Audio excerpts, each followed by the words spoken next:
¿Qué tal? Bienvenidos a Zygomatics. El día de hoy vamos a hacer un análisis en cuanto a los movimientos que se pueden presentar de manera horizontal o de manera vertical, considerando las situaciones de la dinámica y del movimiento de cuerpos en función de su localización en los ejes X y Y.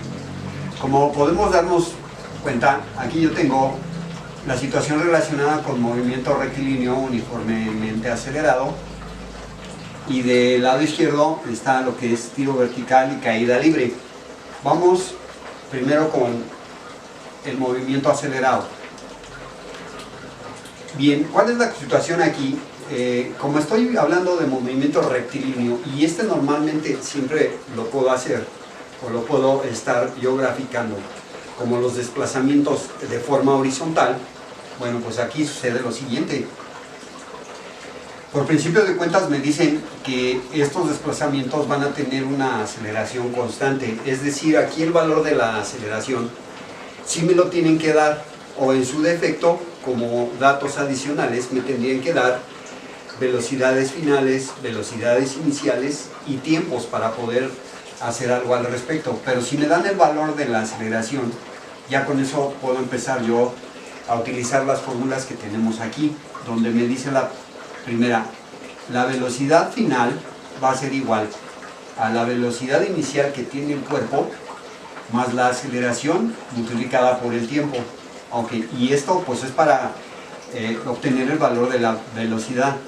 Si lo que me preguntan es que calcule el desplazamiento o la distancia que tiene un cuerpo en función de los datos que me dan, pues voy a utilizar esta ecuación donde me dice que el desplazamiento o la distancia va a ser igual a la distancia inicial más la velocidad inicial por el tiempo que dure ese desplazamiento, más un medio o la mitad de la aceleración por el tiempo elevado al cuadrado. Bien, aquí, bueno, las fórmulas pues son lo suficientemente claras para poderlas entender. Entonces necesito ciertos datos que me deben de estar proporcionando. Esto es cuando yo estoy utilizando la variable del tiempo. Pero, ¿y qué sucede si no me dan como dato el tiempo? Pues sucede que aquí tengo otra forma que me puede ayudar a calcular ciertas condiciones. Y me dice que velocidad final al cuadrado es igual a velocidad inicial al cuadrado más 2 veces la aceleración que me dan, y esa la voy a multiplicar por la distancia, que también debe de ser un dato, y es la variación que tenemos entre estas dos fórmulas que primero revisamos y esta última. Entonces aquí la cuestión está: yo ya tengo especificadas cada una de las variables conforme a lo que estuve diciendo, es decir, velocidad final es BF, la X es la distancia y T es el tiempo. ¿Qué es lo que sucede y por qué tengo yo aquí marcadas la X0 y la B0? Bueno, la X0 se refiere a distancia inicial y la B0 es la velocidad inicial. Normalmente, siempre los ejercicios que se nos dan en física se están refiriendo a que la distancia inicial y la velocidad inicial siempre son cuando el tiempo es cero o cuando la posición es cero, de tal forma que ¿qué es lo que vamos a obtener aquí? Bueno, pues estas grandes ecuaciones que estamos teniendo, si me dicen que x0 o la distancia inicial es 0 y que la velocidad inicial es 0, pues estas fórmulas se hacen un tanto más fáciles, porque ¿qué es lo que sucede? Que esta va a ser 0, y entonces me queda que la velocidad final es igual a aceleración por tiempo. La distancia me dice que la distancia inicial es 0, la velocidad inicial al ser 0, pues esta también se hace 0, y entonces la distancia va a estar calculada nada más por un medio de la aceleración por el tiempo al cuadrado. Vean cómo si yo hago este tipo de situaciones se me hace más fácil el estar utilizando las fórmulas. Y por último, aquí también tenemos si la velocidad inicial es 0, entonces la velocidad final al cuadrado es igual a 2a por x. Y de esa forma es como puedo hacer esto más sencillo para que no me cause tantas situaciones inesperadas. Ahora, ¿cuál es lo que tenemos que hacer en similitud con el movimiento cuando tiene una aceleración constante? Bueno, sucede que cuando yo hablo de tiro vertical y caída libre, aquí voy a hacer primero una ejemplificación de lo que estamos hablando. Cuando hablamos de tiro vertical y de caída libre, el movimiento tiene que ser sobre el eje de las Y, porque ¿qué es lo que vamos a medir? Pues esas alturas, y esas alturas van a ser distancias a final de cuentas. ¿Y qué es lo que voy a hacer por principio? Aquí tengo este borrador y lo está localizado en un punto determinado. Si yo quiero hacer que se mueva hacia arriba, pues tengo que aplicarle una fuerza. Y a eso yo le llamo tiro vertical, es decir, se está elevando de acuerdo con la fuerza que le voy dando, pero como la gravedad está ejerciendo cierta atracción sobre él, la velocidad inicial empieza a disminuir y entonces llega un momento que es su altura máxima o su desplazamiento máximo considerando el punto inicial.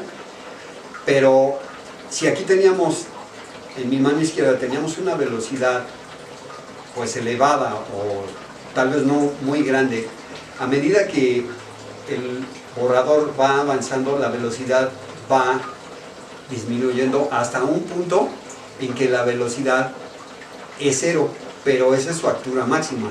Entonces a partir de ahí el tiro vertical empieza a hacer una caída libre. ¿Por qué? Porque al alcanzar esa altura máxima y una velocidad de cero, entonces la gravedad empieza a atraer con una aceleración constante, cuyo valor yo le estoy poniendo aquí, que es de 9.81 metros sobre segundo cuadrado, valor de la aceleración en todo el mundo.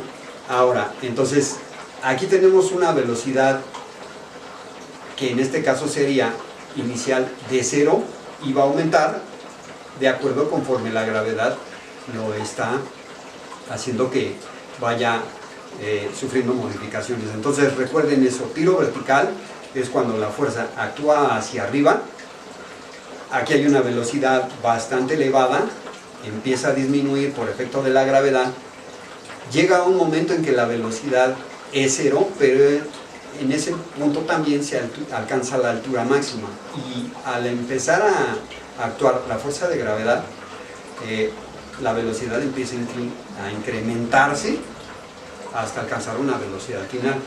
Ahora, si ya entiendo esto, entonces las fórmulas que yo estuve utilizando para el movimiento rectilíneo acelerado sufren ciertas modificaciones nada más y lo que está cambiando es la aceleración, que aquí la tenía yo como A, de tal forma que como aquí lo que actúa es la fuerza de gravedad, solo hago esa modificación. Entonces vean, velocidad inicial es velocidad cero más gravedad por tiempo, solo hago ese cambio de A por G. En Y, que es la altura, aquí la pongo como H, algunos libros la tratan así o algunos profesores la intentan enseñar de esa forma. Lo único que me dice es que cambia la Y y la X, porque recuerden que estos eran desplazamientos en X y estos son desplazamientos en Y, pero los otros siguen siendo lo mismo, es decir, velocidad inicial por tiempo, un medio de la aceleración por tiempo al cuadrado, y aquí es la aceleración de la fuerza de gravedad, por eso se vuelve G, y aquí para la velocidad final al cuadrado, pues tenemos velocidad inicial al cuadrado, más 2 veces la G, ese cambio de A por G, y el desplazamiento que acá era en X y acá es en Y. Entonces son fórmulas similares, nada más tenemos de considerar eso. Aquí tenemos lo que significa cada una de las variables que vuelve a ser lo mismo. ¿Y qué es lo que sucede? Bueno, en la mayoría también de los ejercicios se toman como condiciones ideales o como que al inicio del ejercicio o del experimento la altura inicial siempre va a ser igual a cero y que la velocidad inicial en el tiempo cero va a ser igual a cero. De tal forma que, ¿en qué se transforman estas ecuaciones que parecen bastante agresivas? Pues si la velocidad inicial es cero, esa se elimina. Si la altura inicial es cero, esa se elimina, y la velocidad inicial que es 0 multiplicada por el tiempo, también se eliminan, y vean como ya lo único que me queda es un solo término, y eso es fácil de poder encontrar.